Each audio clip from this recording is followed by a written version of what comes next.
there, and a very warm welcome to the Morning Cafe right here on TV47. My name is Leangari, and indeed it's a beautiful Monday morning, and I hope that you have gotten up very well and excited about the new week. Well, let's just begin by looking at some of the stories making headlines. In the process of combating COVID-19, the government has issued a protocol of testing truck drivers in the point of origin to reduce the risk of the drivers contacting the dreaded virus this even as Kenya reported 23 more COVID-19 cases, now bringing the total tally nationally to 672 cases.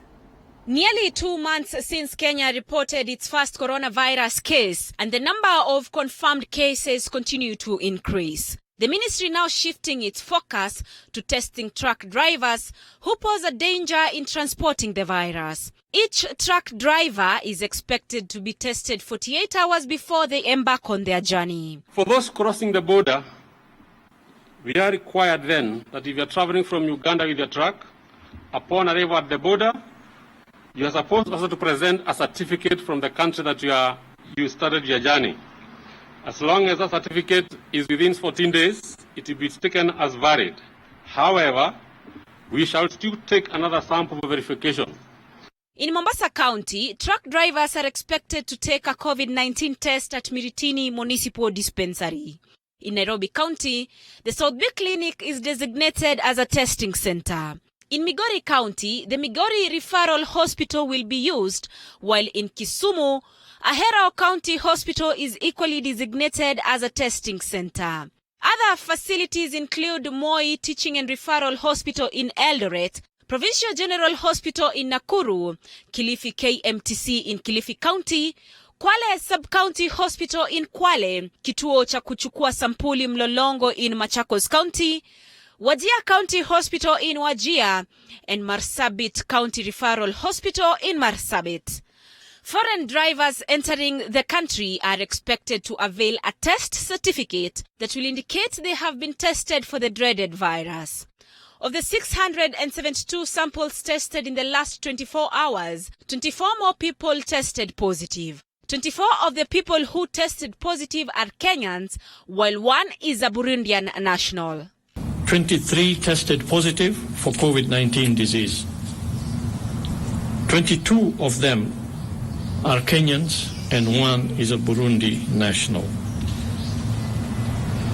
The cumulative number of those who have tested positive in the country now stands at 672. The overall number of samples that have been tested in the country to date is 32,097. Isiolo Governor, who represents the Council of Governors in the National Emergency Committee, urged Kenyans to shun away from stigmatization of people who have the COVID-19. This is a disease that anybody can get, and therefore the issue of stigmatizing those who have the disease, the issue of looking at them like they have a mistake or they have a problem different from other people, it should not be entertained in any county. Andreen Kilemi for TV47. Kenyan truck drivers are now complaining that their Ugandan counterparts and residents are mocking them and stoning them for what they term as transporters of COVID-19. Wanjia Sustin now reports. Webuye, Matisi, Bukembe, Kandui, Mayanja are among the areas these truck drivers adjourn before they continue with their journey. Days after Bungoma reported coronavirus cases, Governor Wycliffe Wangamati urged the residents to limit their contact with the truck drivers in a bid to keep the virus at bay. We must be careful when we get in contact with truck drivers because hao watu wametoka Mombasa. Hapa sijaona changamoto lolote. Hakuna chochote kabisa hapa. Hilo ukiona kama dereva hivi amesimama hapa anapiga mafuta yake na kama ni kukula atafuta mahali yale aende zake. Hapa hakuna lolote hapa. Wakazi huko wako sawa. Hakuna mtu ambaye anaiginoa madereva. Wako sawa kabisa. This truck driver who requested that we do not disclose his identity says that the journey from Malaba to Uganda is full of challenges and the government should take action to end this uncomfortable situation. Kuna changamoto tunazozipata Kama sasa ukitoka Malaba kuelekea kama Nemli ama unaenda Kampala, kuna sehemu huwezi simama. Hata ukipita njiani unapata watoto mpaka watu wazima wanaoita corona. Dereva ametoka wapi na corona? Sio kweli. Au sisi wa Kenya ndio tunadhulumika? Serikali wachunguze, wajaribu kusaidia yani. Maana sasa hatusikii vizuri, maana sisi tunawapelekea mali zao. Kwa nini watucha corona? Hapo ndio tunaudhika sana. Kwa nini dereva Mkenya aitwa corona? Mkenya ametoka wapi na corona? Hapo ndio madereva wanalia sana. Tafadhalini tuangaliwe. Ushaona? Ukivuka boda kwenda Uganda ndio tatizo. Hilo ndio janga la fatu tuliangalie sana. Tunadhulumiwa sisi. Hapo ndio tunalia. In about 400 kilometers they are not allowed to buy anything nor get out of their trucks to avoid contact.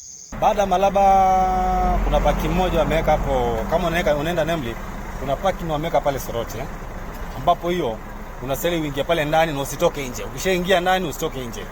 Pale ndipo unaweza lala. Ukitoka hapo basi mpaka Nemli. Unaona? Huwezi simama town mahali popote. Kutoka Malaba kwenda Soroti tuseme ni kama kilomita 100 na kutoka hapo kwenda Nemli ni almost 400. Ni muda mrefu. Kwa hiyo mpaka ujiame na vitu vyako kwa gari. Usishuke hata ukojua ni shida. Either simame msituni mahali ambapo kuna watu. Pia hakuna mtu akutuzia chochote. Ni ukitoka Malaba ujiambi na kila kitu. Sawa. Hakuna lingine lolote utauziwa njiani. Wewe jiami na mzigo wako. Upambane na hali yako mpaka Nemli. Ama kama ni Kampala haya. However, business operators along Transfer Highway in Bukembe continue to cast doubt on the measures the government has taken. Jinsi mnavyoona Bukembe market is full of trailers. Saizi hakuna any measures imetokea ya kuweza kuona ya kwamba raia wa Bukembe wanajikinga aje kutokana na hili janga la corona. Hata mask peke yake haijaja ikapewa hapa. Apart from timu ya Zakaria Baraza Shuma ambayo mnaiona iko hapa Bungoma. Wanji Sostin, TV47, Bungoma.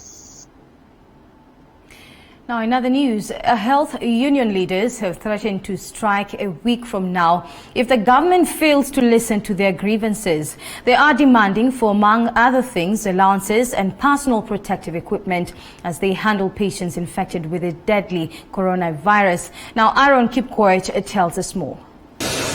Even as the country fights COVID-19, health workers are up in arms, demanding for what they term as their rights. We all need to be accorded continuous psychological support. Because of the tension going around and the pressure, our guys are even developing depression and other depressive disorders. They are giving a week-long ultimatum, failure to which they stage a strike.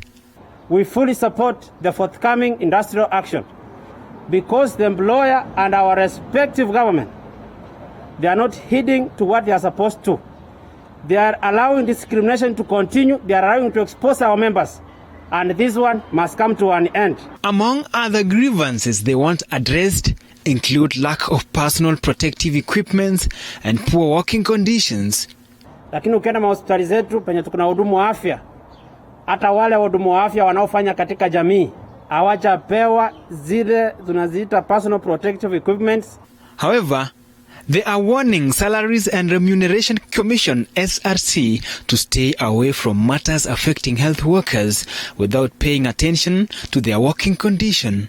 We are saying SRC should not join in the war to divide the healthcare workers. Healthcare is teamwork. In fact, this 20,000 is the minimum. In fact, what we are saying, we wanted 40,000.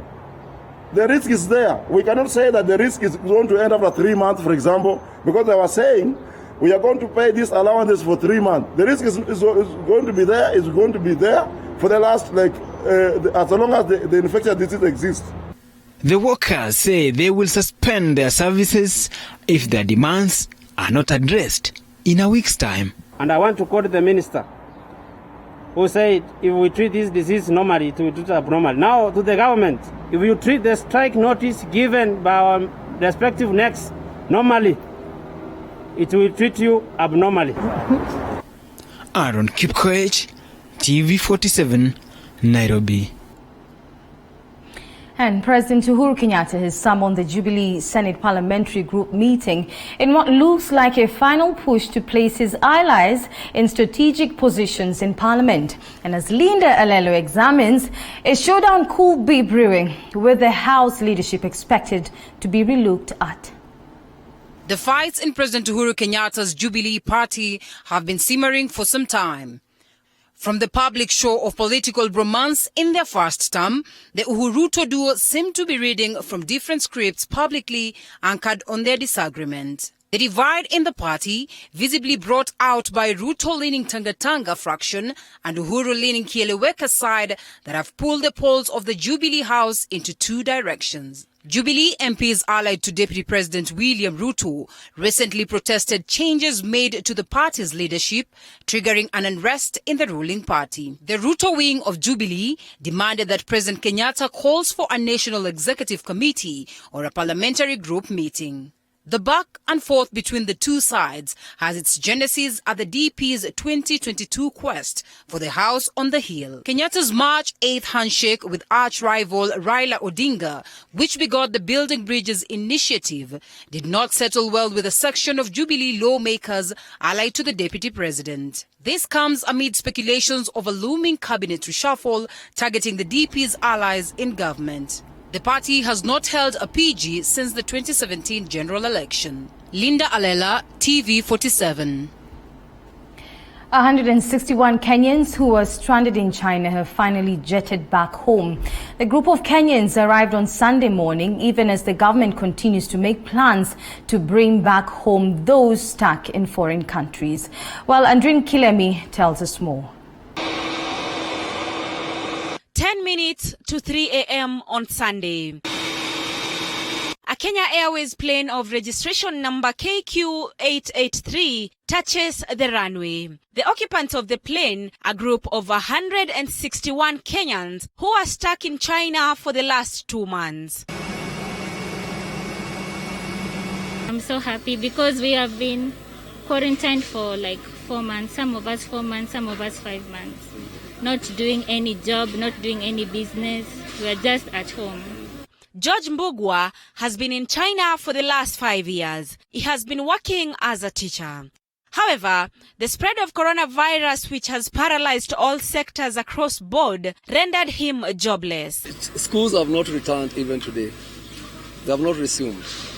Because we teach the small kids, and the only schools which have resumed colleges, universities, and high schools. Mbugwa rules out the prospects of going back to China even after the end of this pandemic. His stay in China has come to an end. I cannot go back. I just want to be home.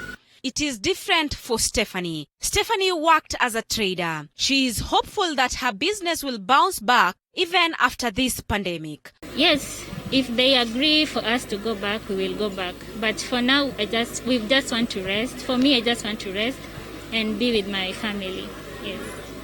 According to Kenya Airways, stringent measures were put in place before passengers boarded the plane. They were required to do a COVID-19 test. So we are happy that they've been able to come, because we had to arrange this flight in very challenging circumstances and at very short notice. All passengers aboard will remain in quarantine for the 14 days before interacting with friends and family.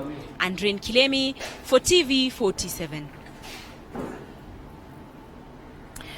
Authoritatively report that the number of HIV and AIDS patients who have been seeking medical attention at the Moi Teaching and Referral Hospital has significantly dropped, and that is what we're getting now as a TV 47. Now, the drop is attributed to fears of contracting the dreaded coronavirus. Calvin Chitwe tells us more. The killing of a 25-year-old man in Shinyalu, allegedly by the Kenya Forest Service warders a week ago, opened the Pandora's box of wounds.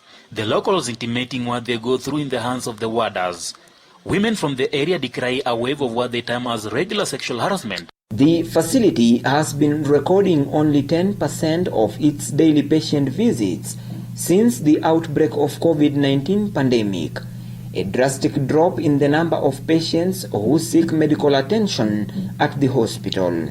Actually take care of 164,000 HIV positive people. Here in Ampad Center alone, in MTRH, we take care of 15,000. They are not coming. We are getting 10% of our patients. It has emerged that HIV/AIDS patients are scared to visit hospitals after reports that persons suffering from the viral disease are at risk of contracting COVID-19 owing to their compromised immunity. We meet Fatma, one of the patients, who says she knows many people who have been shying away from visiting hospitals owing to fears of contracting the virus. Toroka wako na uoga. Na mimi kwangu mimi sioni uoga juu ni kama tu kwa saa hii ugonjwa ya saa hii yenye iko tuko naye iko tofauti na yenye iko saa hii ya coronavirus. She reveals that HIV patients, especially men, are living in great fear of contracting coronavirus, hence shunning health facilities. Hata mwanaume fulani nilimpata tu lakini namjua ni mwenzangu. Lakini ukimwelezea ananiambia nitakuja lakini anaogopa. Fatuma is one of the HIV patients who has come out strongly to create awareness to among other HIV patients in Uasin Gishu County. She says many of the patients can't go for routine checkup at the hospital, posing another danger of their situation worsening during this period of COVID-19 pandemic. Kwa wenye mimi nimekaa nao juu tukukua tufanya group na wamama siku nyingine ni waoga, hata kufanya group ni waoga. Wanaogopa. Apart from the fear for COVID-19, many of the patients have been hit by economic difficulties necessitated by restrictions aimed at taming the spread of the viral disease. Mmoja hata nikimwambia situkutane hata tuongee kwa hii watu watusaidie. Anasema ndakuja lakini anaenda kabisa. But the head of Ampath Center, Professor Sylvester Kimayo, says they have started putting in place measures to reach out to HIV patients who fear going to hospital because of the fear of contracting COVID-19 at home and giving them medicine that can last for longer period. Those who are locked down and can't come, the medicine is taken to them. We haven't reached that stage yet. In fact, we are telling some of our patients who are in Nairobi or Mombasa, locked down there, we are referring them to the nearby centers where they are. Calvin Chitwa, TV47, Uasin Gishu County. Kakamega rainforest was supposed to be a blessing to the surrounding communities, but that seems that is not the case. Local communities claim Kenya Forest Service warders have turned this to a living hell. Allegations Kenya Forest Service has denied. Mulindi Kare reports.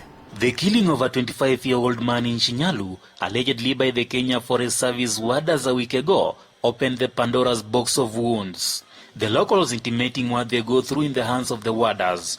Women from the area decry a wave of what they term as regular sexual harassment by the forest warders. Na vile nilikuwa nimefika kabisa karibu na msitu hapo na nikasikia kaa chini. Nilisikia kaa chini nikaanza mbio. Vile nilipenduka nikapata na askari huyo. Akaanza kunitandika mpaka mkono ikafunjika. Na nikatoka hapo nikaenda nyumbani nikapata shosha yako. Akachukua maji akajaribu kunini akafunga na kamba. Andi yangu akanipeleka hosi. Nilifika shamba hubu wakasema wewe kusa kwa hiyo mkono. Paka niende paka general. Nilienda general wakapiga x-ray mkono imefunjika. Nikatumia pesa yangu kunini kutibu mkono. Na huyo askari akasema mimi ni mwenda simu mwenyewe nini tu. Nilianguka tu vitu zangu na nikafunjika mkono. Forest wenyewe wametunyanyasa. Hawa mama kienda kwa msituni wanakuwa raped. Hawa askari. Wanakuambia usipotoa suruali tutaenda na wewe. Inabidi mpaka mama anatoa suruali. Wamama wetu wote kia hata hatujui kama una ukimwi wako na nini. Hawa askari. Ama askari wamezidi sana. Hata mimi nimewahi kushikwa hapa. Na pamoja na ndugu yangu ameshikwa tena mara ya pili. Ama askari wametushinda. Sijui utafanyaje, mtusaidie. To this family, they vividly remember how they were ambushed in the middle of the night. The man of the house was beaten mercilessly in the full glare of his wife and children. Mimi ndiye mwathiriwa ambaye niliamshwa tarehe 22 saa 11 asubuhi na maafisa wa KWS. Nilipokuwa nimelala nikasikia wanakonga mlango, nikawauliza ni nani. Kuna mmoja wao alijitambulisha ambaye ni raia anaitwa Josephat Isanya. Kaniambia niko nje na maaskari. Niliwaambia wangoje nivae nguo. Kabla nimalize kuvaa, walikanyaka mlango wangu, wakaingia ndani. Wakaniambia leta mikono, nilipowapea wakaniambia pinduka, wakanifungia mikono nyuma.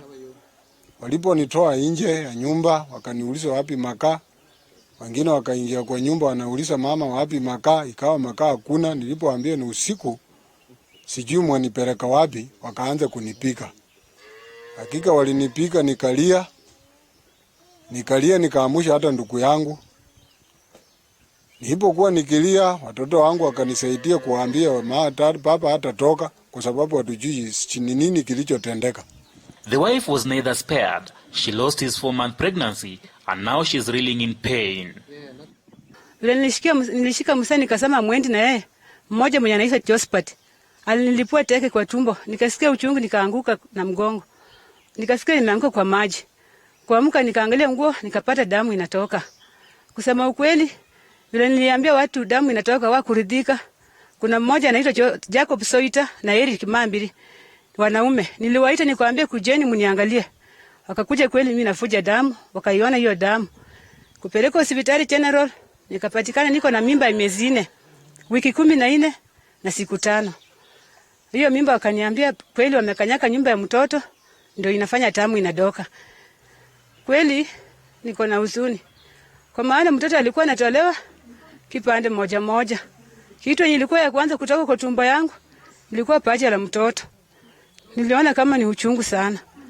The local human rights defenders and Kakamega County's Department of Gender have both condemned the brutality and called on government to deploy warders who can coexist with the community and foster human relationships that will see the protection of the only indigenous rainforest in the region. Naitisha wale ambao wanasimamia msitu wakuje waitisha forum ambapo tutaleta community members wale wako across the forest na watu wa forest, tukae tujue ni wapi tutakaa vizuri, ni sheria gani inatakana tufate. Kwa maana hata wahalifu wameingilia ndani kukuja kudhulumu watu wa area hii, kuwanyima haki zao. Kitu cha pili, aliyekanyaka mama na akatoa mimba na aliyepika mzee, huyo achukuliwe sheria, kwa maana hakuna hukumu kwa watu wa forest inasema ukipatikana utolewe mimba ama ukatwe. Hiyo sio sheria. Tunaita yule mwenye alifanyika, naambia serikali husika wao watu washikwe, wapelekwe kwa sheria na wafungwe. Kwa maana watu wetu wananyanyaswa na hakuna mtu ambaye anawatetea. Na ninataka kuambia elected leaders kutoka Shinyalu sub county na constituency na Kakamega kwa jumla, simameni mtetee watu wenu. Kwa maana watu hapa wanaumia. Na hapa ambapo tumesimama, kuna watu ambao wanajiita community forest guards. Wanatumiwa vibaya na maaskari wa huku. Wanatumwa kuja kusaliti wenzao. Huyu mama mzee wake ni pastor. Mzee sio mwizi. Mzee sio mhalifu. Wanamvamia usiku, wanampiga, wanamkata, wamekanyaga bibi yake, mimba imetoka. The lady has been admitted to Kakamega Referral Hospital. Her condition is worsening even as KFS terms the reports of harassments as mere allegations. Mulindi Kerry, TV47 in the county of Kakamega. The Kenya Ports Authority Finance Manager Patrick Nyweke has been arrested. DPP Nurdin Haji has ordered he be charged for fraudulently paying off over 214 million shillings to Nyali Capital Limited, a company in which his wife is the general manager and his brother one of the directors. Joshua Nsai reports.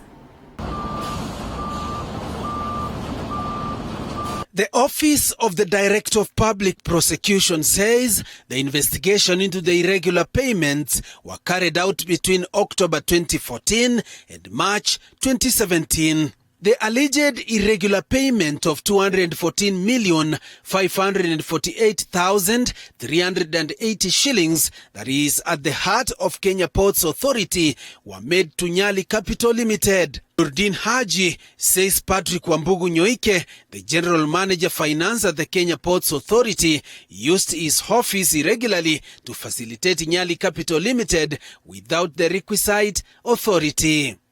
The ODPP revealing that Patrick Wambugu Nyoike did not disclose that his wife, the general manager, and his brother Alfred Hinga Nyoike of the said Nyali Capital Limited.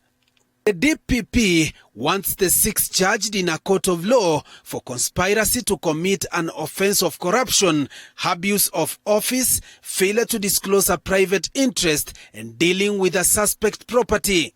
Among the 6 people who the DPP wants charged are Patrick Wambugu Nyoike, the General Manager Finance, Kenya Ports Authority; Isaac Obunga, Clerical Officer at KPA; Jacinta Wanjiku Wambugu, General Manager NSL; Alfred Hinga Nyoike, the Director, Nyali Capital Limited; Peter Ndicho Kinyanjui, the Director, Nyali Capital Limited, and Nyali Capital Limited. Joash Onsare, TV47, Nairobi. And finally, Mandera County is hit by floods that originated from Ethiopian highlands, leaving many families to flee their homes for drier ground. The county's seasonal river, Dawa, has broken its banks, submerging houses and crops at the shores. Flood victims now need attention and aid to cushion them to the destructions caused by the floods. As flash floods ravage most of the counties in Kenya, Mandera County is not spared. Although the county might be heading to a period of drought, high rainfall upstream deep in the Ethiopian highlands now has an impact at the lower lands of northeastern Kenya, Wajir and Mandera. Seasonal river Dawa is overflowing and the excess water is gushing out to the villages, causing destruction. Na vile tunajua ya kwamba hapo dukani zimeisha, nyumba imeisha, hakuna mahali pa kulala, watoto hakuna mahali wanalala, jikoni iko maji, nyumba ya kulala iko maji. Ile nyumba sahihi maji yameingia karibu 34 nyumba ndio yameingia maji, almost 50 in the sahihi after 1 hour anaweza ingia. Many families who lived in a state of destitution that depended on small-scale farming now have no one to turn to. They lived at the shores of River Dawa, which now has broken its banks and left many of them homeless. Most of the houses here have been submerged, and the flood water isn't reducing any moment. The people will have no food for the next maybe 3-4 months because they have to wait this water to go off. Mandera County Governor has warned people living at the shores to move to higher grounds as they await aid. The county is already challenged by the fight against COVID-19 and now needs to allocate something to manage this disaster that left many families in dire need. We've put a team together of specialists from different ministries to be carrying out surveillance throughout this period in order to make sure that we're able to respond to critical challenges. Children and women are seen in their houses that already contain water, most of them wondering what is forthcoming. But this situation is alarming since other diseases such as cholera and malaria could erupt to topple the county's health crisis. The country continues to bear the brunt of angry waters, with more than 190 Kenyans already killed by floods. Esadin Haji, TV47. Leaders from the Western region now want the government to invoke the compulsory acquisition law in evacuating the residents of Budalangi to save them from perennial effects of floods. As Mulindi Kari now reports, Devolution CS Eugene Omalo says some traditional beliefs have been a great impediment to the process. While addressing the press in Kakamega, Devolution CS Eugene Wamalwa says the government has already acquired funds to relocate Budalangi residents and it will soon roll out the compensation program, a move welcomed by Busia Governor's Hospital Jamong. Pahala tumefika sasa, itatulazimu tuweze kuhamisha watu hawa. Tuko na pesa, tuko na contractor ako kule Busia na shida imekuwa sasa mambo ya compensation na kuhamisha watu hawa. Na mahali wanaishi hakuna choo, kuna chakula, nyumba hawezi wakalala ndani kwa sababu maji imejaa kwa nyumba na vitu hawezi wakaishi. Na wanasema watoki. lakini nafikiri serikali kuu kupitia kwa rais wamesema kwamba lazima watoke. Wamalwa has however regretted that some outdated Luhya traditions have been a great impediment to the process, but Kakamega Senator Cleophas Malala has had the government to invoke the compulsory acquisition law as was applied during the construction of Aurora and Kimwarer dams. Kawaida wa Luhya wanaogopa wafu sana. Wanasema hapa tulizika babu yetu, siwezi hama niache kaburi ya babu yangu. Lakini sasa itatubidi. Sababu ya climate change, we must start changing the way we think, even the way we honor our dead, even the way we bury our dead. Lakini waziri, kidogo mimi ningependa kusema ile sheria ya compulsory acquisition itumike, kwa sababu hiyo sheria inatumika kule eneo zingine ambazo zinafaidika na hizi dams. Kule Kimwarer na Aurora dam, mbona hawa hawakusumbua? Ile sheria ili apply kule. Wakati SGR ilikuwa inapita kutoka Mombasa mpaka Nairobi, wametumia compulsory acquisition laws. Mbona ikifika huku tunaenda polepole na watu wetu wanazidi kuathirika? Former Kakamega Senator Dr. Boni Khalwale has picked issues with Governor Wycliffe Oparanya over the floods crisis in the county and now wants him to use his position as the Council of Governors chair to find a permanent solution to the perennial problem. Oparanya, mchezo kando, wewe watu wenye walikufanya ujulikane Kenya hii ndio hawa. Kwa hivyo wewe ukigawa pesa, hatutaki tusikie kwamba umepeleka pesa Tana River, sijui umepeleka pesa wapi. Tunataka ukigawa hiyo pesa 12 billion uanzie Kakamega. Sisi tutaleta blanketi na kodoro kwa zile familia ambao zimeathirika. Mulindi Kerry, TV47 in the county of Kakamega. And well, with that story, the Morning Cafe does take a short break. Remember, we have a lot lined up for you. We have a studio discussion and, of course, a look at the dailies. And also, today we talk about relationships, just in case you're trying to figure out how to manage conflict in your marriage, in your family, with friends. This is a show to watch this morning. So don't go too far. Morning Cafe will be back shortly. Stay tuned.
levelpesa.com.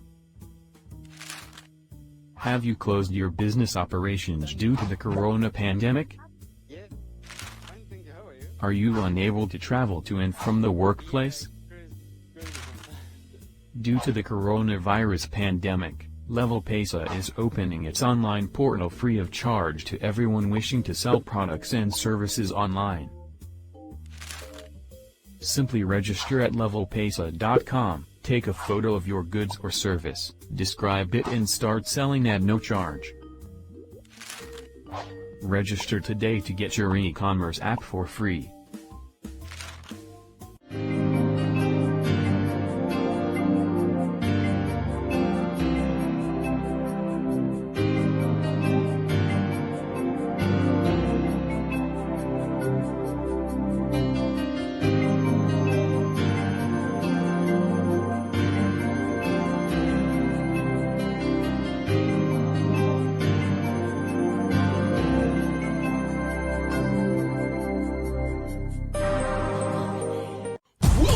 Exciting world of M-Truck Solutions, your trusted provider for bulk SMSs. We also offer API integrations for all your communication and payment needs. We also provide you with tailor-made payment gateway solution to receive and disperse cash quickly, affordable and securely. Let us expand your reach and connectivity on USSD, SMS and voice today. Call us on 0723 030 030 or email hello@mtruck.limited.co.ke. For more details, visit our website www.mtrucklimited.co.ke. The coronavirus has negatively affected the business environment not only in Kenya but also globally. We at TV47 are in support of measures taken by the government of Kenya to safeguard the public and keep livelihoods going.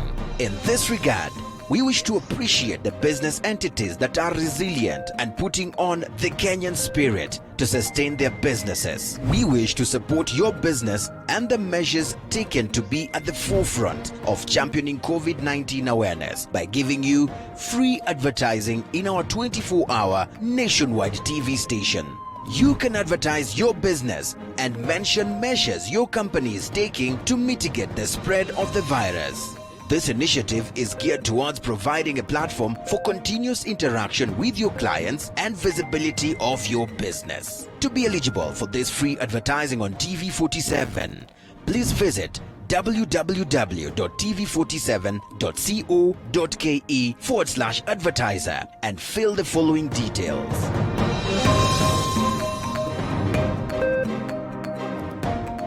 For more inquiries, please email ads@tv47.co.ke or simply call us on 0748 205 604.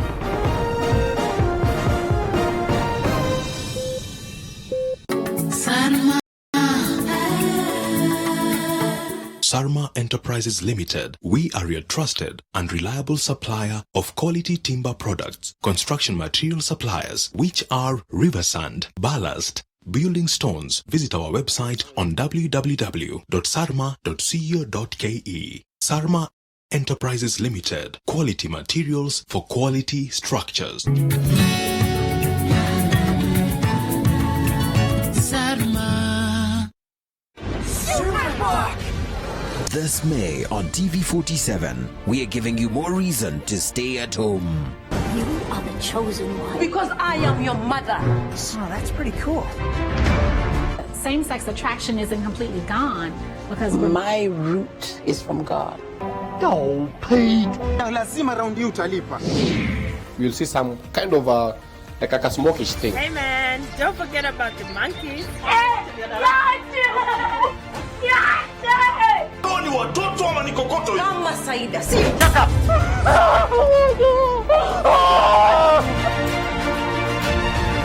Where are we? Right here on TV47, the home of untold stories.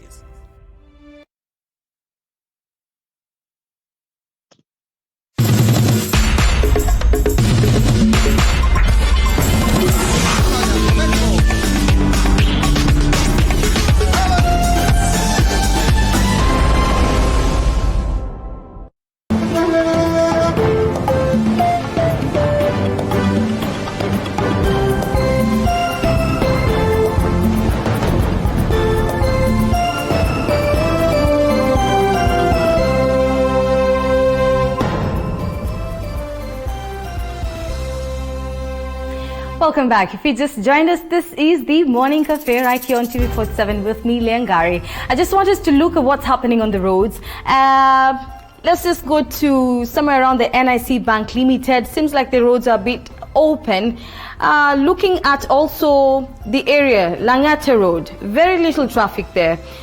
Most of the road looks very, very much open. The traffic seems to be flowing. And of course also Nyayo National Stadium traffic seems to be flowing very smoothly. Let's just see there. Try a look at Mbagathi or Madaraka Estate just around Langata Road. Still, the road seems to be very clear. Of course, also Mbagathi Way there. The roads are very clear. Most of the areas. Wilson Airport, the roads are clear. Let's just take a look at one more last place. Seems like today most of the drivers will have an easy time on the road because the roads seem to be very, very much open. Of course, also we're seeing here on Ngong Road, it's fairly having a bit of traffic, but very minimal traffic here. Just a look at just one more place. My director tells us to just check out one more place. But in Ngong Road also here we are seeing the traffic seems to be flowing smoothly, and seems like most of you will have an easy time today on the roads. But let's just move straight into the newspaper review. We want to look at the dailies, and I want to introduce my guest today. We have Daniel Orogo, who is a political commentator. Daniel, are you there? Yeah, good morning. Good morning, Daniel. How are you doing? Very good. There's challenges in the morning, but I'm glad to be here. Okay. Of course, also we have Joseph Simeha, who is a political strategist. Joseph, are you there? I'm here. Good morning. Good morning, Joseph. Well, gentlemen, let's just first look at the Daily Nation. The front page reads... Good morning. I'm here. Good morning. Can you hear me, Joseph? Hello? I don't know if we have Joseph. I can hear you well. I can hear both you and Daniel well. Fantastic. Well, I don't know if we can have Joseph. If you can hear me, we're just looking at the Daily Nation. The front page reads "Day of Long Knives for Ruto Allies." Just basically looking at the story making headlines yesterday. The Senate Parliamentary Group meeting called by President Uhuru Kenyatta, where it appears that it could strip Deputy President William Ruto's key supporters. What do you think about this, Joseph? Yes, I've seen this, and I've seen the story, followed the story from over the weekend, and it came forth a lot more yesterday. And to me, no surprises at all, because I think, the two sides in the Jubilee party, or in government, if you like, the political government, have declared war on each other. So every side will pull out all the arsenals they have in order to subdue the other side. So no surprises at all when President Kenyatta's side makes effort now to take full control of, one, the party, and two, the leadership in the National Assembly and the Senate. So no, it's affected by the Ruto side of Jubilee or government. Well, I want to hear also from Daniel. Daniel, what do you make of this move? What do you feel is the future for Ruto, especially with what we are seeing in the political scene right now? Well, thank you. Thank you for the viewers, and once again, good morning. I think for right now, we've seen a lot of jostling, and one is in the face of reclaiming the Jubilee Jubilee party. And I think it's a game that has been long coming. Like we said last time, anybody would be surprised to if the segment of those who are affiliated to William Ruto will be surprised as well, because this was expected. I think today's meeting has got three things that we can deduce from it. One is to stamp the authority. I think the president side of the Jubilee would really want to reclaim the authority, or who really matters when it comes to Jubilee. Secondly, I think in terms of trying to restore the party discipline within the Jubilee party, because I think we could not have for a long time members who are affiliated and who are holding the influential positions in the Jubilee party, in the House committees, contradicting the president's agenda. So I think this is important that President restore the authority insofar as trying to see who claims Jubilee. And then third, when it comes to succession politics, trying to determine now how it's going to move for Jubilee come 2022. It is important also to mention that we would really want to clarify from today's PG meeting, is it a post-election agreement or a pre? Because for KANU, the other time I think KANU was already into an agreement with it. But right now it is for succession. Is it a post or is it a pre when it comes to 2022? All right. And just moving on to page 5 to a related story, talks rife of opposition in new look cabinet. President Uhuru Kenyatta is set to reorganize his government, just like we've mentioned, and make it more in the wake of basically what we are seeing in the political scene, he plans to make it more cohesive in the wake of increasing frosty relationships with his Deputy President William Ruto. Joseph, it seems like things are set to shake up a little bit more than what we've been seeing. Absolutely. All this that we are seeing unfold, should not come as a surprise to anyone. But when you hear and see people from the Ruto side of Jubilee, people called Tangatanga, say that they will oppose, they will not agree, and so on and so forth, that the other side is not following them.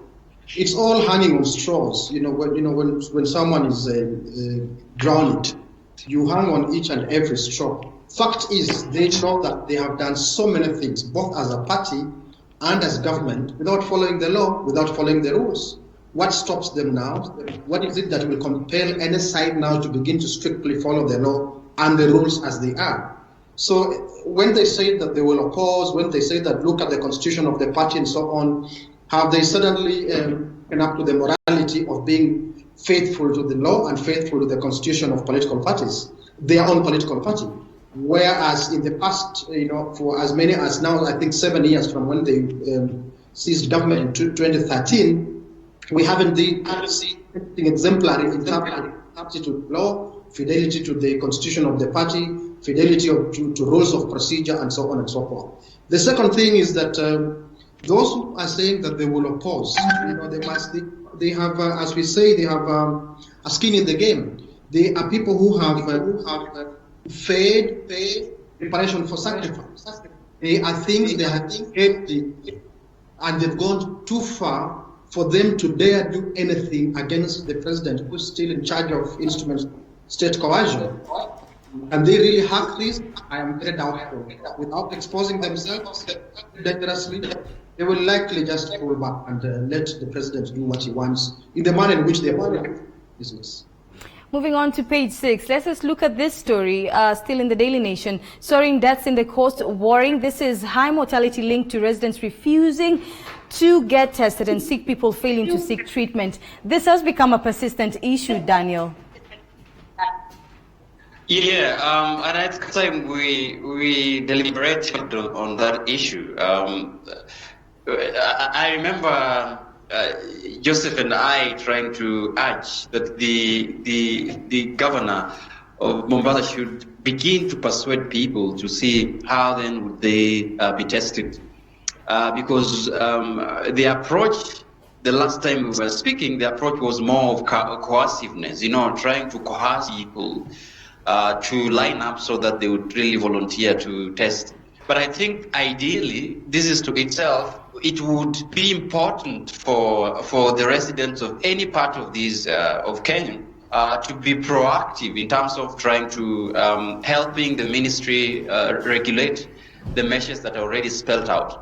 Secondly, I'm also seeing this in terms of really what are the measures do we have to ask people, what are the techniques are we employing to help people realize that it's important to volunteer to go get tested. Because I am happy that from the last time we spoke in the studio, at least the government has taken measures that would really roll out that if you are found to be COVID positive, then the government will take care of the cost of quarantine, as opposed to before, when it appears like when you're found positive and taken to quarantine, then it means that you have to pay for your own cost when it comes to quarantine. So it is important as how then would we talk to the citizens to look at that it's all of us who are into these measures, or it's all of us who really need to participate, so that we would try to do what is to flatten the curve. Because what we are seeing in our streets or everywhere that the government has actually cautioned the citizens that cases are bound to rise is that people's lethargy, like you talked about last time, the reluctance of people to come out to volunteer for themselves to be tested. Because I think there is still perception about the government really not taking care of the cost, and the perception about what is the after you are found from the quarantine. Is the community Daniel, receptive enough to absorb it?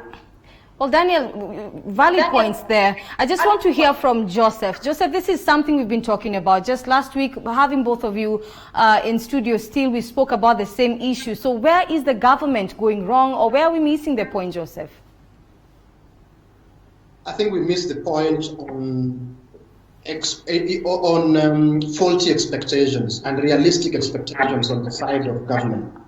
Where you have more than half a century of government that people have not trusted, government that has relied on coercion instead of education, information, persuasion, and consent, but instead it has relied on coercion, especially through the use of instruments of force and coercion.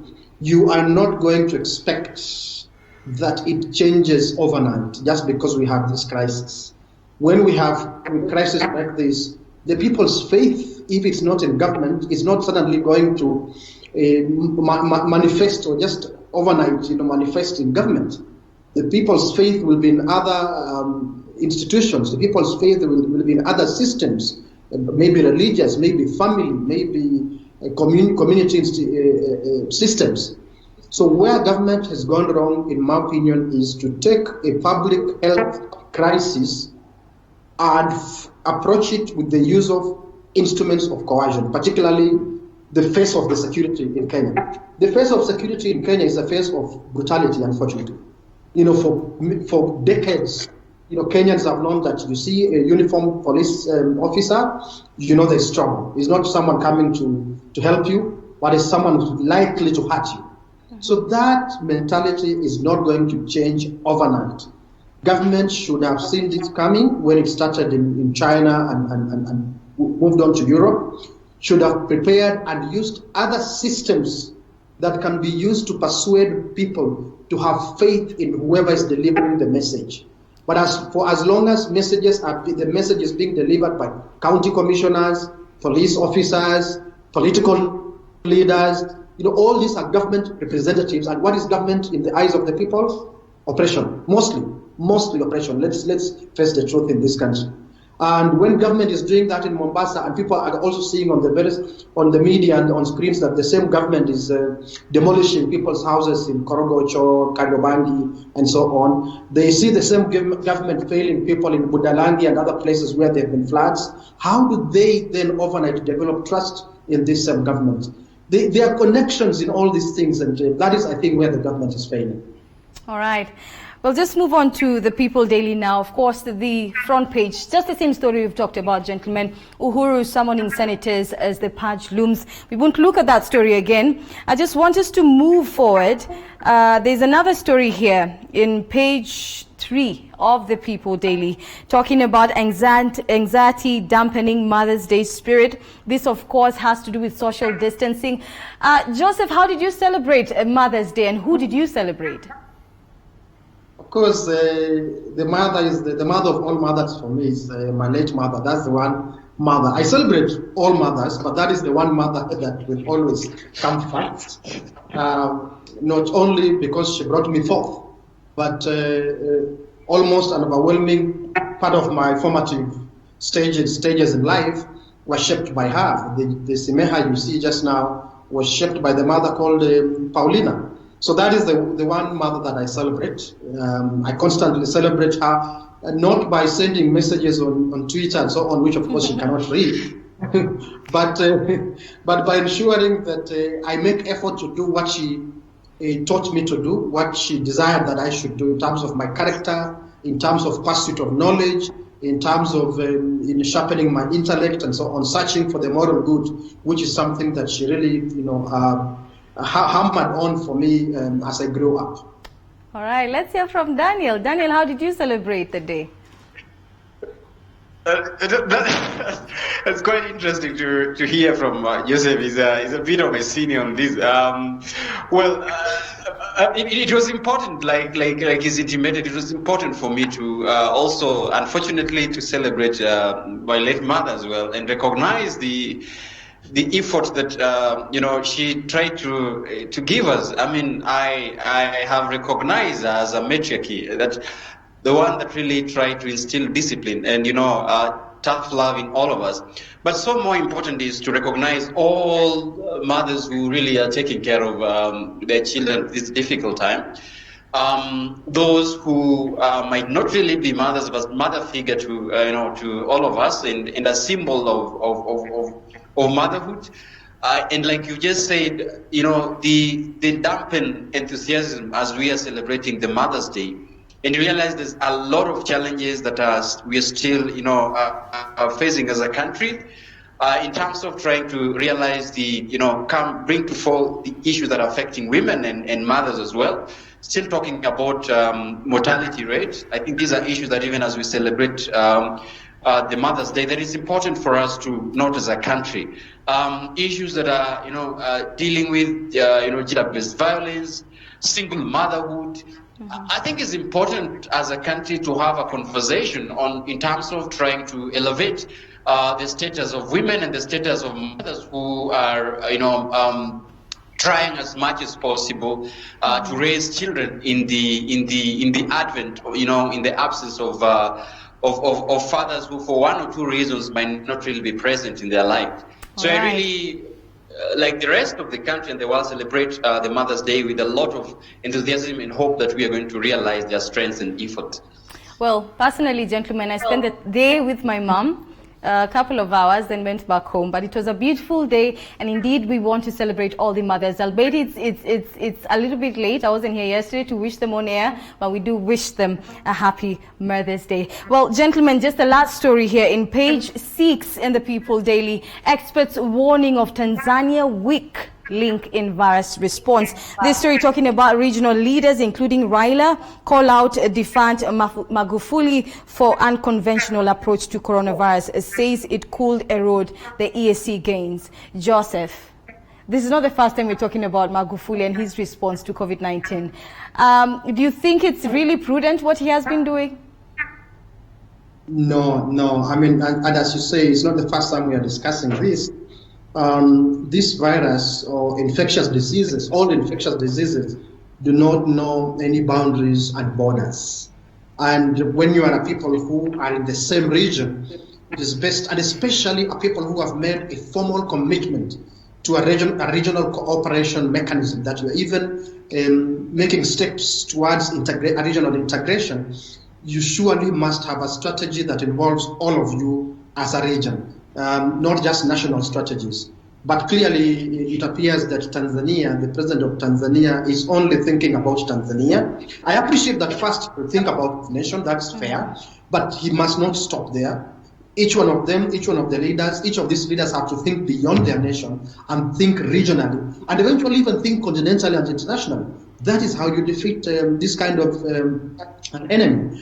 But the kind of things he's doing when other regional leaders are making efforts to stem the spread of the virus, and he is busy saying that he will not do any such thing, that he will search solutions in very conventional means, it's extremely unfortunate. If this is what they had agreed as a region, I would give it to him. But if this is this as it is a thing that he's doing only as a nation, for Tanzania as a nation, and forgetting that such a virus does not care, does not know about the boundary borders between Kenya and Tanzania, Rwanda, Burundi and Tanzania, and so on, Congo and Tanzania and so on. It is extremely unfortunate what the Tanzanian president is doing. And it's time he got called out like Raila did over the weekend. Well, Daniel, what do you think or make of what many have termed? I mean, other African leaders have termed Tanzania's President Magufuli's approach as casual. What do you make of it, Daniel? Well, I think I agree. And you know, to say it is not really casual, but I think there is a sense of belligerence when it comes to the way the president of Tanzania handled the issues. And we as bound as the East African community, to ratify any agreement that we make, not only in terms of, other measures like trade, but also when it comes to matters dealing with combating a crisis like the one that we have right now. And I think it is important for Tanzania and the government to stick to the agreement in terms of trying to safeguard the spread of COVID within the boundaries. And I think not only that we are seeing that other countries are embarking also to try to close their borders and to isolate Tanzania. It's not only in Kenya. I think Zambia has just also, closed their borders with Tanzania. And probably other countries are going to do this. And before they realize nobody would really want to transact business, but even in terms of their coastline. It is important for the leaders not only to call out, through a phone call or any other means, but even to invoke regional measures and regional agreements. It is important also for IGAD and other African countries to embark on strict measures to make sure that the Tanzanian government do not really handle this COVID, because it's going to be an area that now is going to be concentrated as a hotspot for the spread, as the countries are going to begin issue. So it's important for us to hold to account. Indeed. Thank you, Daniel. We must come to an end of the newspaper review at this moment. Thank you so much, Daniel Orogo, political commentator, for your time. Of course, also Joseph Simeha, political strategist. Thank you for your time. Joseph, you're staying on because we have to go into the next beat. But Daniel, thank you so much. And I hope to see you again next week. Well, thank you. It's a pleasure. Okay. The Morning Cafe will now take a short break. Remember, we have a little bit more lined up for you today. We have a discussion on various issues, local, international, and regional matters. You want to stay tuned just to hear some of the thoughts from Joseph Simeha about the issues. Of course, we also have the lifestyle segment talking about relationships, how to manage conflict in whatever situation you're in terms of your relationship. So the Morning Cafe does take a short break right now, but don't go too far. We'll be back shortly.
Welcome back. If you just joined us, this is the Morning Cafe with me, Leangari. Of course, as you can see, I have my guest in studio, and this is Joseph Simmeha, who is a political strategist. Joseph, a lot seems to be happening in the political scene. Now we're talking about the Jubilee KANU coalition deal. What do you make of this? What do you think this formalization of this agreement means for KANU? Again, it's not, a completely new area. Completely because for a while now, since the handshake happened, Uhuru Kenyatta talked of also reaching out to other leaders of other parties, so that I think they can help him to show up his legitimacy, which was really in deficit. But beyond that, also to help him with his fights within his own party, within his own government. So I saw that the KANU Secretary General is quite excited. For him, he says this that they come close, they come there. It brings them closer as a party to make a comeback as a national party. And that's true anyhow. That when you are in state power, you do have access to a lot of resources and infrastructure to reach out through the nation and for your own individual benefit and for the benefit of your party. So no surprises when I see Nick Salat getting very excited about the possibility of them working with the Kenyatta and his government. And just to give you a bit of a history there, Joseph, we do know that about a formal pre-election agreement with Jubilee Party. What do you think this was the case all these years since 2017 onwards? Again, I will just say again, no surprises. As I've sort of said a short while ago, things happen and then suddenly people begin to say that, they should have stuck to their party constitution, they should have stuck, which is true, that's a legitimate and fair demand. But I think we must put it in context. How have these people been carrying out their business, their political coalitions, political alliances, political associations? Many times they really stay very close on the line, in terms of crossing either provisions of their political party constitutions and rules and regulations, or even the national law and that governs the operations of political parties. So whether we have had or we have not had a pre-election agreement may not really matter. They will just keep testing and even coming close to the line and even crossing the line until and unless they are taken to court, where they have actually openly violated the law, and courts of law pronounce themselves, but even courts operate within a context. So this is not a new area. I think when we analyze it, we must have that appreciation of our political culture, a political culture that we must change if we want to see ourselves do things differently and hold each other accountable for our actions on the political arena. Joseph, for some, probably they're asking this question. What weight does this agreement carry? What impact, or rather the significance of KANU in relation to Jubilee's affairs towards the 2022 elections? I think what you will want to look at beyond the agreement is what actually happens. Mm-hmm. Beyond any written agreement, what will carry significance is what actually happens. And if they follow through and come together and have some kind of formal working arrangement that shows the involvement of the leadership of KANU in the affairs of government, shows the reliance of Uhuru Kenyatta on KANU troops in Parliament, both National Assembly and Senate, and in other places, shows the reliance of Uhuru Kenyatta on the political support of Gideon Moi and his colleagues in KANU, like people like Kamket, is extremely significant. One, because of perception, how it's going to be perceived by the public when Gideon Moi, who is from the Rift Valley, where William Ruto comes from, meaning that Kenyatta is now shifting his support and his reliance to Gideon Moi and his base, which is a base that also is claimed by William Ruto. So just by perception that the what Ruto relies on as his core base is split causes, split loyalties and so on. It can deal William Ruto and his associates a deadly political blow with regards to what is coming, whether it's 2022 earlier or later. Whatever comes that he has desired to play some role in, it will deal him a blow. But not only perception, the perception is extremely important, but not only perception, but also reality. It's a fact that the moment Kenyatta formally begins to politically rely on Gideon Moi, Kanu, and other associates, cuts his reliance, minimizes rather his reliance, and perhaps eventually cuts his reliance on William Ruto. It means that he reduces William Ruto's relevance. It means that people begin to see a bleak future, including and especially Ruto's supporters begin to see a bleak future. And obviously he loses. Okay. So it means he loses bargaining power in anything that is to come. Bargaining power with the powers that be, but also bargaining power with the politically active public. Okay. Well, looking at today's meeting, the Jubilee Senate Parliamentary Group meeting, scheduled to be held at State House today at 8 a.m. Some people feel that this meeting is, well, probably the president's means to put his allies in strategic positions in government, in parliament rather. Yes, that has been talked about. It has seemed rather obvious that it has not even seemed, it has been rather obvious that the president has not enjoyed the support of his troops, what is supposed to be his troops, both in the National Assembly and Senate. It is worse in Senate. The leader of majority in the National Assembly, Duale, sort of seems to play very careful, very cautious. But Murkomen, Susan Hika have come out very openly to oppose their own boss in Senate and out of Senate. So that, I think, has probably been identified as a weak political link in what Uhuru Kenyatta would want to do politically, and even in what he would want to do to shore up his legitimacy as head of state, as head of government. So no surprises at all if that's what the meeting ends up executing, changes in leadership, because it will be confirming what has been hidden in plain sight, if you like. All right, let's just move away from politics, Joseph. Let's go to Kisumu, where restaurant owners are crying foul, basically talking about the fact that they did pay for compliance certificates, but they have not yet been given the green light to continue operation. What do you make of this story, Joseph? Yes, I've seen that and I've followed that news, although I'm used that you say we move away from politics. That is politics. So,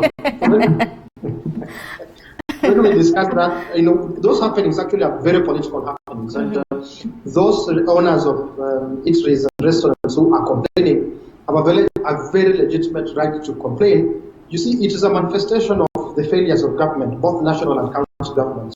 Because when government announces what it calls protocols for opening restaurants, and county governments, are in a hurry to receive applications and to receive money that business people could be using to do other things, but yet they have made no preparation at all to meet their turn or meet their side of the agreement. It's unacceptable. It's immoral. It's completely unacceptable. It's a breach of trust, a breach of contract.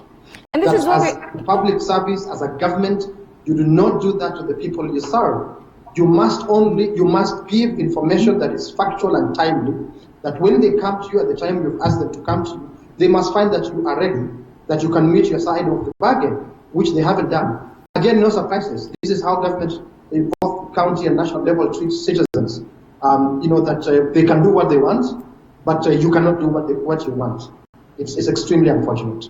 And I think this is what we spoke about earlier on when we began the show, when we were looking at the newspaper review, mentioning the issue of trust between government and citizens. This is another case where eateries, the owners, have actually paid for compliance certificates, and now they have to wait because mass testing kits have not been bought. How long can this persist, Joseph? That is the question, because I'm sure these aggrieved Kenyans may not necessarily want to trust the government again. Well, do they even trust it? Have they trusted it? I mean, they just went to county government to make those payments and request for whatever needs to be done because they want to move on with their lives. It has been very painful. It's still painful for businesses to be closed for reasons that are well understood, of course. So when there's a glimmer of hope in terms of the possibility of opening up some businesses, but of course with the caution of following certain protocols, these business owners are excited that at least they may begin to operate, bring back people to work. Also, they themselves begin to make some money. They have people they support in terms of employees, families, extended relations, and so on and so forth. So when government does what it has done in Kisumu, it really crushes the spirit of these people. I do not think they necessarily went to Kisumu County government to make these applications because they have faith or trust, but they went because they desperately need to begin to operate, hopefully under the terms that the public health authorities have given. When the government does what it has done, it just crushes the spirit of these people. I know they won't give up because what alternative do they have? What can they do? I know that they will not give up.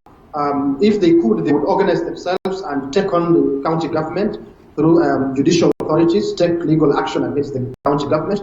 This is betrayal of trust. This is breach of agreement. This is failure of a state officer and public officers. They have failed to meet their obligations to citizens. They could take that kind of action. But beyond that, right now, honestly, people are put in a situation where they are desperate. So it's not even a matter of them trusting government, but it's just them a matter of hoping that these government officials can stick to their word and do what they've said that they will do. Well, let's just look at the world of sports. And I know earlier on when we connected before we came on air, you were talking about the fact that people are talking about the La Liga coming back. And this is a dilemma for many, Joseph. Of course, 5 players have tested positive for COVID-19 across Spain. And this is an exercise. These cases have come after this exercise of mass testing of players and whatnot. Of course, the question is, should the La Liga come back? Is it too early? No, well, if I would answer that question directly, I would be pretending to be a public health authority. But I see the context of you asking the question.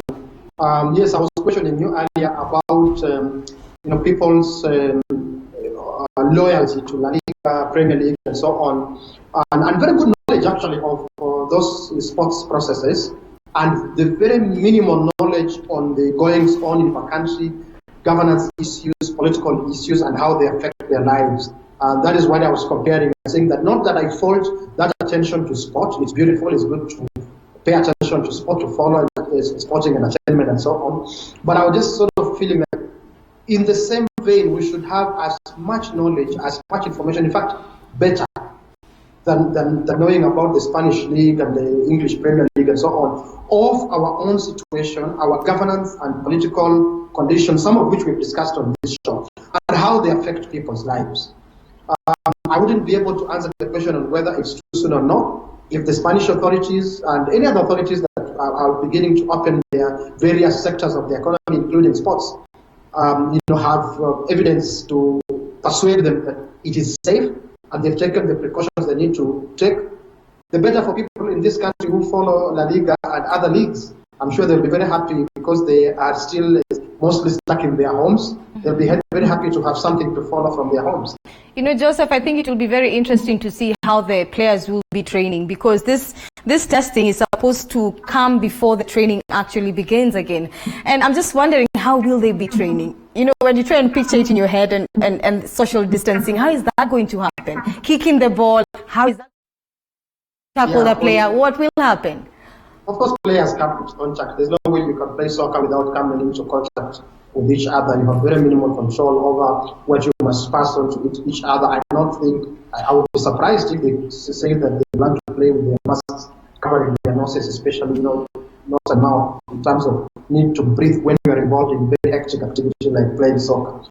Anyhow, as I say, I'm sure they have public health authorities, competent public health authorities, and other forms of authorities that would have analyzed this situation and decided that it is safe for them to do what they're just about to do. So it's an area that I have minimal competency. What excited me about that area is its connection with the priorities of Kenyans. That is what excites me, and that's what makes me say that I know that this is going to be exciting for people who want to watch soccer and follow those leagues. I wish we would have as much excitement and as much, if in fact more excitement and attention to the goings on in our country, issues of politics, issues of governance, issues of performance in government, and so on and so forth, so that we may also be wishing to see more of what government is doing and hold it accountable in relation especially to how it affects the quality of our lives. All right. And just on a lighter note, Joseph, as we come to a close of this discussion, my director just highlights a very important bit here. He's called Emmanuel. Emmanuel is asking, what happens to soccer without fans? Stadiums are usually full of fans, but in this case, what will happen? It will be a different kind of soccer. Yes. Most sports actually, there is something that drives the adrenaline of players beyond what they are engaged in, beyond playing. There is something that drives them when they are being cheered, when they can hear and see people who adore them, who are cheering them on. That thing is special, and I don't think can be replaced, not even by these matches being televised live on television by people who are watching from a distance. That element, they are going to miss it. That element that charges mostly men, I suppose even women. But I know that there's something that charges you when people are adoring you, cheering you on, urging you on, and you just get that extra ounce of energy to do the undoable, if you like. They're going to miss that. It's not going to be soccer, like soccer normally is. It will not be soccer as usual. Well, Joseph, we just sadly have to come to the end of this discussion. Always a pleasure to have you on this show and indeed be able to tap into your wealth of knowledge. Thank you, Joseph Simeha, for your time. Jack, thank you, and have a pleasant day. Pleasant and safe day. You too. Well, that has been the current affairs segment there, just talking to Joseph Simeha, the political strategist, about different issues there. Right now, though, we want to take a short break. I want us to go right into the lifestyle segment, talking about how to manage conflict in relationships. Just in case you're wondering how this can be done, stay tuned. Morning Cafe will be back shortly.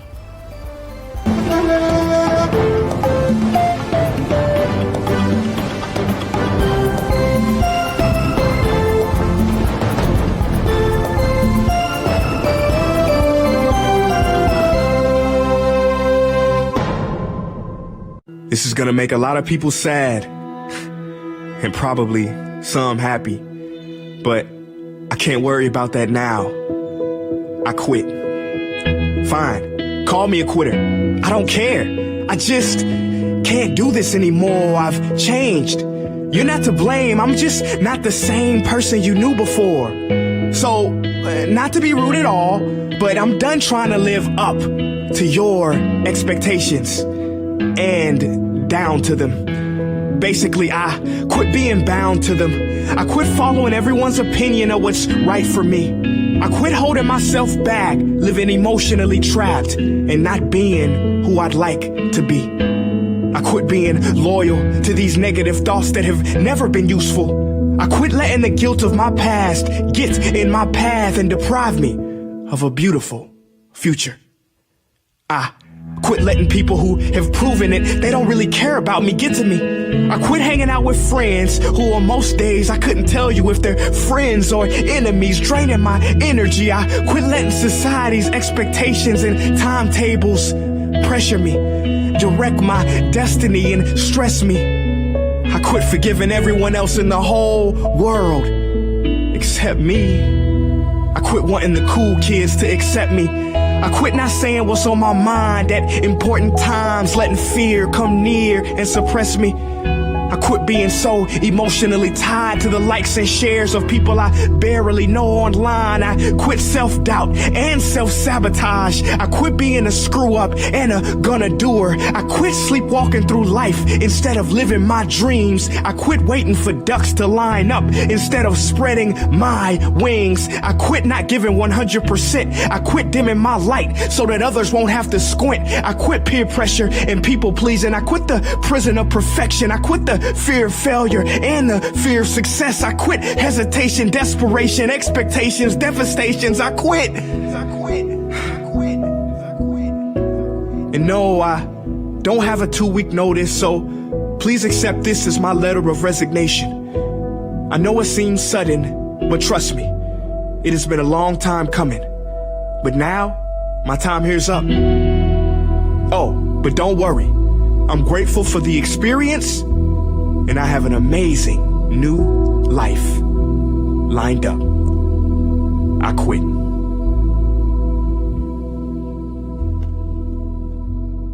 Hey guys.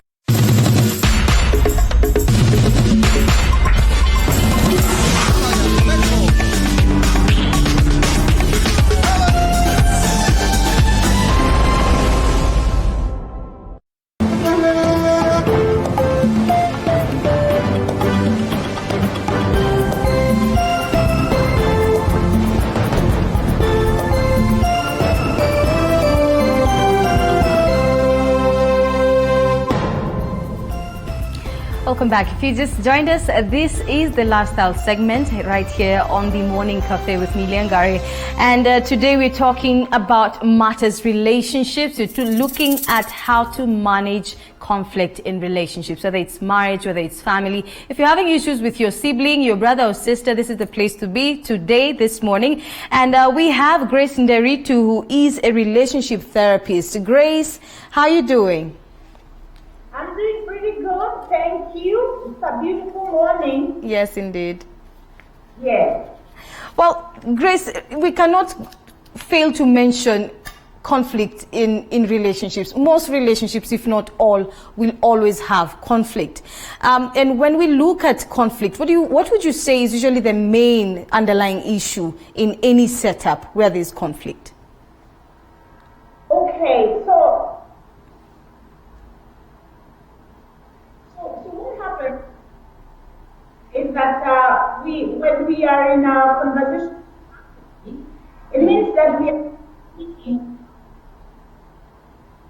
and so we will feel negative situation. We will feel some negative that causes conflict.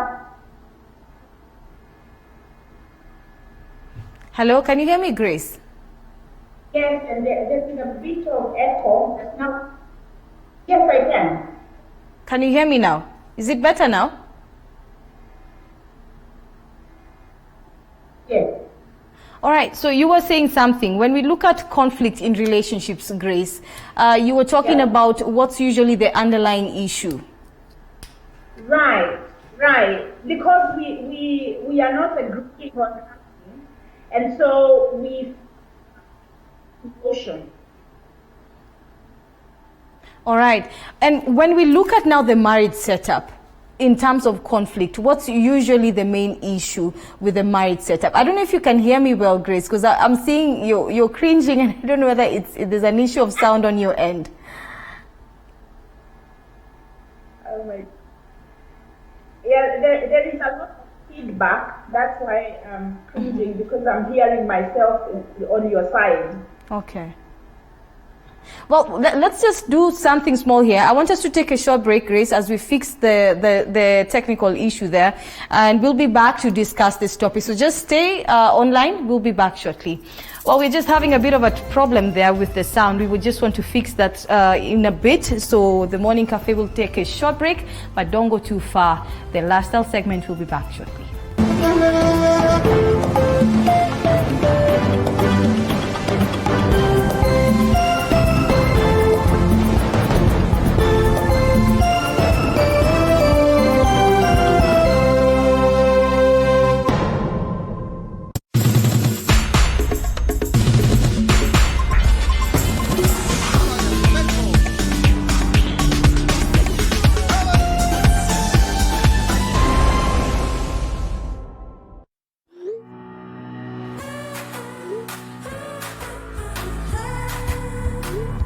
When it comes to pimple care, Acne's Creamy Wash contains multiple vitamins and removes excessive oil and dirt.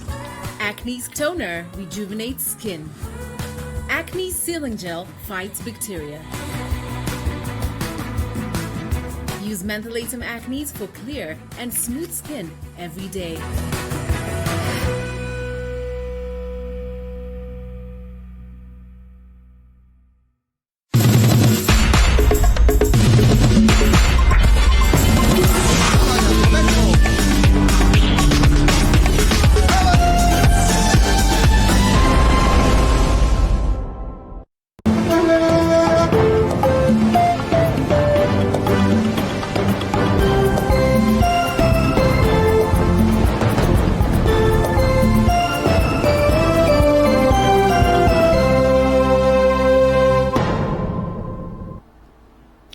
Welcome back. If you just joined us, this is the Morning Cafe. Right here, the lifestyle segment. We have with us online via Skype, that is Grace Nderitu, who is a relationship therapist. We do apologize for the few technical issues we have been experiencing in this discussion. Grace, before we took a break, you were telling us, my question to you was, when we look at conflict is something that cannot be avoided in most relationships. Sometimes it's moderate, sometimes it's severe. But what is usually the underlying cause of conflict when it comes to relationships? The biggest underlying cause, I would say, is the ability to listen. Most of us, when we feel attacked, when we feel challenged, when we feel that somebody is telling us what we are doing or what we are saying is not good, and they are feeling some type of feeling, we begin to feel defensive. And so the ability for me to listen at that point, I can't. And some of us have heard of the fight-flight response to stress. And so when I'm feeling stressed in your presence, immediately I begin to think about how to defend myself. So the ability to listen is one of the causes of unresolved conflict or a lot of conflict within relationships. Because conflict, when you are dealing with another person, is inevitable, because when you think about it, I think differently, I address life differently, I see things from a very different perspective. And so when we are trying to resolve a problem, if we are not listening to each other, if we are not validating what the other person is saying and where they are coming from, we are going to be in conflict. And Grace, it sounds like, listening to you, it sounds like normally the issue emanates from not being able to appreciate that people have different orientation in life.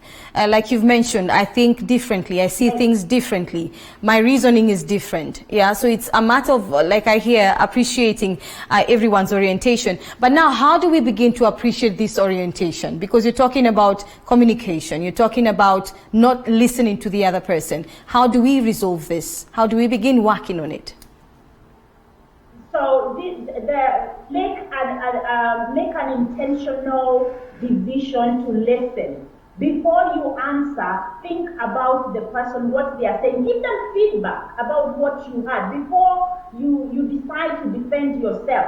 Just tell them what I hear you say is, and then you give them feedback so they can also give you feedback and say, no, that's not what I meant. Because most of the times what happens when we have conflict, we answer through our emotions. We are not thinking rationally. We are thinking through our emotions. So I'm feeling hurt, I'm feeling attacked, I'm feeling judged, and so I'm going to speak to you from that space. If we can take time to learn active listening skills, and I will talk about two of them very quickly. One is what I say, give feedback, clarify that I heard you say 1, 2, 3, and then they will tell you whether what you heard is what they meant.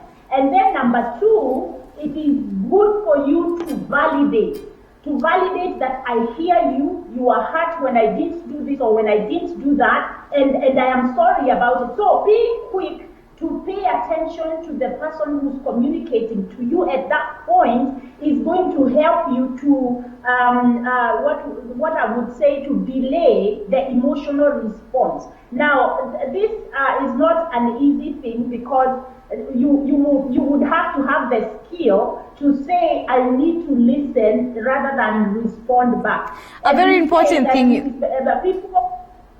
A very important thing you've mentioned, Grace. You have to have the skill, to be able to listen to the other person, to be able to give the other person an opportunity to tell you, and also the other person has to learn how to validate your emotions.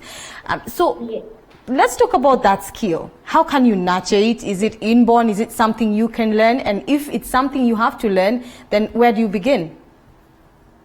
Right. So this is not inborn, because the natural way that we deal with conflict, or we deal with conflict, is either I'm going to fight you or I'm going to run away from you. So the middle is what we call assertiveness. Assertiveness is being able to communicate to the other person in a respectful way about how you feel about their behavior.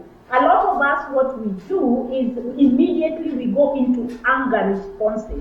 And when we go into anger responses, we are not able to get, because the other person also feels unheard, dismissed, and they are not able to communicate from a rational point of view. So the skill to listen is something that you learn. Again, remember, most of us, we didn't see that growing up. We never saw, if there is anything we saw about conflict management, we saw our parents fighting with each other. We never saw them. A lot of us never saw our parents doing conflict management in a successful or effective way. So we don't know the skills, but the skills are there. You can learn how to, the skills that you would need for this particular situation we are talking about is number one, active listening, and number two, self-regulation. Understand the emotion that you are feeling and know that that emotion is yours. So take time to resolve the emotion before you speak. So that means that I will be quick to listen and very slow to speak.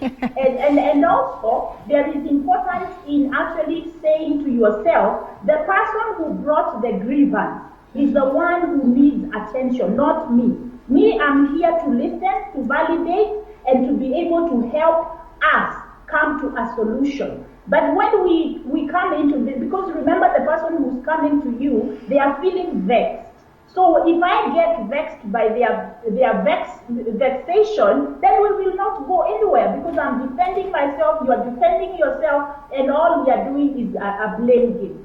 So if personally I can take time to learn how to actively listen and how to regulate my emotional response, then we can have effective conflict resolution. You know, when you talk about emotions, Grace, one thing you've mentioned is so good.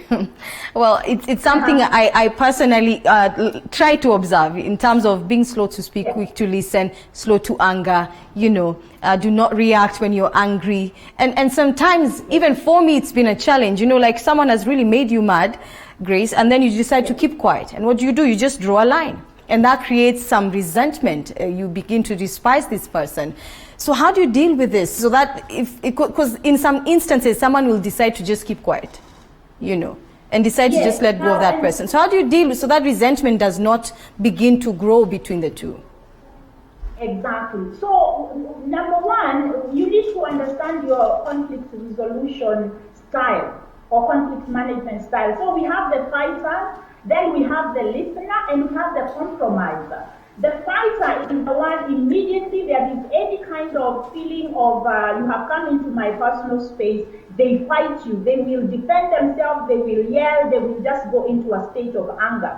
Then you have the listener is the person who listens, but the person who listens needs to also give feedback. Because sometimes when you are sitting there and listening, I'm not getting any feedback from you. We know, especially people who have what we call the choleric temperament, and they are married to somebody who has the phlegmatic temperament. The choleric is very quick to anger. They speak their mind. They are aggressive or assertive. And yet the phlegmatic doesn't like conflict. They just don't want to fight. So what will happen? When the choleric comes out with guns blazing, then the phlegmatic will cower, they will listen, but they have no feedback. And so that is going to create, a lot of conflict right there. The compromiser, that's where we want to go. We want to be able to accommodate each other. We want to be able to speak to one another, not to speak at one another. Now, developing the ability to do all of this is it means that you need to train yourself, and that is what we call emotional intelligence.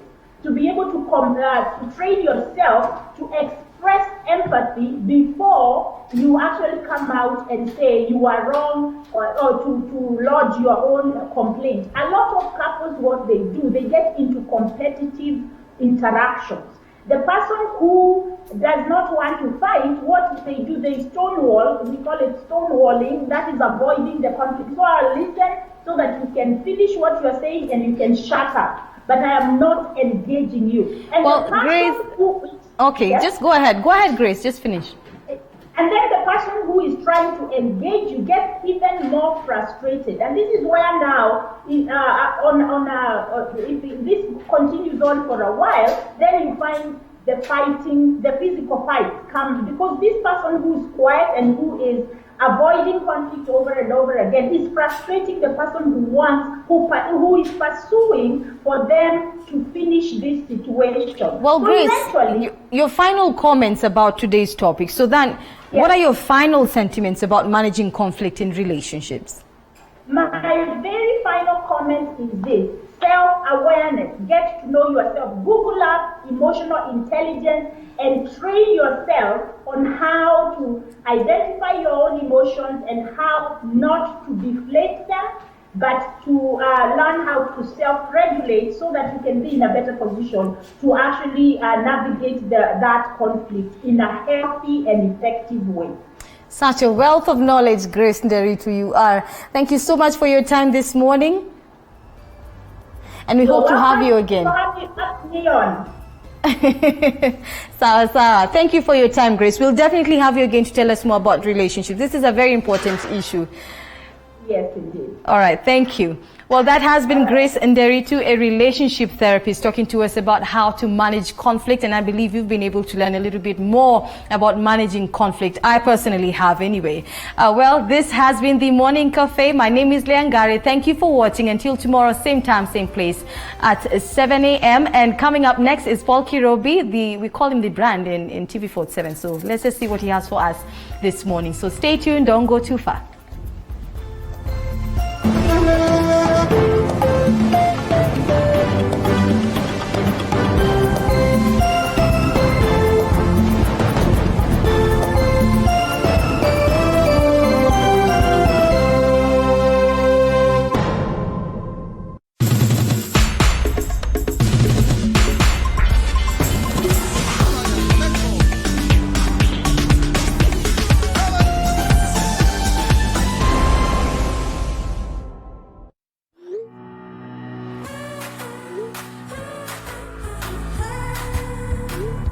When it comes to pimple care, Acne's Creamy Wash contains multiple vitamins and removes excessive oil and dirt. Acne's Toner rejuvenates skin. Acne's Sealing Gel fights bacteria.